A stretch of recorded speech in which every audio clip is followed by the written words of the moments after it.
बोधिवृक्ष foundation Solapur, महाकारुणिक education foundation आणि मूल निवासी सभ्यता संघ सोलापूर या तिन्ही संघटनांनी चित्रकला स्पर्धा आयोजित केलेली आहे। ही चित्रकला स्पर्धा रविवार दिनांक 11/5/2025 रोजी विज्ञानाचा सूक्ष्म वैज्ञानिक विश्वाला शांतीचा मार्ग दाखवणारे आणि मानवतेचा संदेश देणारे असे महामानव तथागत गौतम बुद्ध यांची 2589वी जयंती आहे। त्या जयंतीच्या निमित्ताने आम्ही हा उपक्रम घेतलेला आहे। याच्यामध्ये छोटा गट, मोठा गट आणि खुला गट असणार आहे। छोट्या गटासाठी 4 ते 5 वर्षापासून 12 वर्षापर्यंतच्या विद्यार्थ्यांचा सहभाग असेल आणि मोठ्या गटामध्ये 12 वर्षापासून ते 18 वर्षापर्यंतच्या विद्यार्थ्यांचा सहभाग असेल आणि खुला गट सगळ्यांसाठी आहे 18 वर्षाच्या पुढे। यामध्ये आम्ही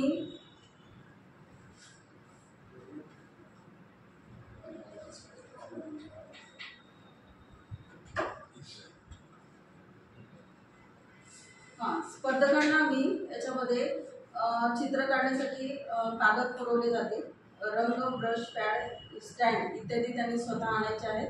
आणि खुल्या गटासाठी हँडमेड 38x56 सेंटीमीटर कागद दिला जाईल। परीक्षकांचा निर्णय अंतिम व बंधनकारक राहील। स्पर्धकांसाठी अल्पोपहार, पाण्याची व्यवस्था करण्यात आलेली आहे। स्पर्धकांनी काढलेल्या चित्रावरती आयोजकांचा अधिकार असेल। सर्व सहभागी स्पर्धकांना प्रमाणपत्र देण्यात येईल। स्पर्धेसाठी नाव नोंदणी आवश्यक ठरलेली आहे। मी बोलतो बोधिवृक्ष फाउंडेशन, महाकारुणिक एज्युकेशन फाउंडेशन, मूल निवासी सभ्यता सोलापूर या तिन्ही संस्थांनी हा एक बुद्ध जयंतीच्या निमित्त हा कार्यक्रम आयोजित केलेला आहे। समाज भवनामध्ये लहान मुलांनी अतिशय सेन्सिटिव्ह आणि निकोप बुद्धीची असावी हा त्याच्या पाठीमागचा हेतू आहे।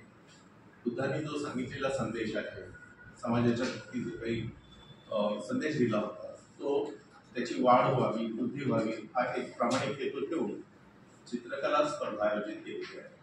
ही पूर्णतः फ्री ऑफ कॉस्ट आहे। या चित्रकले स्पर्धेमध्ये जो विषय निवडलेला आहे त्याच्यामध्ये आम्ही भारतातील बौद्ध स्थळ, स्तूप, लेण्या किंवा बुद्धांच्या जीवनातील प्रसंग असे 3-4 विषय ठेवलेले आहेत। त्याबद्दल समाजाला पण त्यातून काहीतरी प्रेरणा मिळावी, ह्या लहान मुलांना त्याची पूर्वतयारी म्हणून पण अभ्यास करता यावा ही एक भावना त्याच्यामध्ये आहे। त्या लहान मुलांना जे काही साहित्य देणार आहोत ते आम्ही सगळे फ्री ऑफ कॉस्ट देणार आहोत। फक्त हेतू हाच आहे की यातून आपली जी तरुण पिढी जी वाहवत चालली आहे त्यांना एका वेगळ्या समाजाची रचना कळावी आणि ते चांगले सुहृद नागरिक तयार व्हावेत हा एक चांगला हेतू धरून आम्ही या बुद्ध जयंतीच्या निमित्त हा कार्यक्रम आयोजित केलेला आहे। आपणही त्या दिवशी उपस्थित राहून त्या दिवशी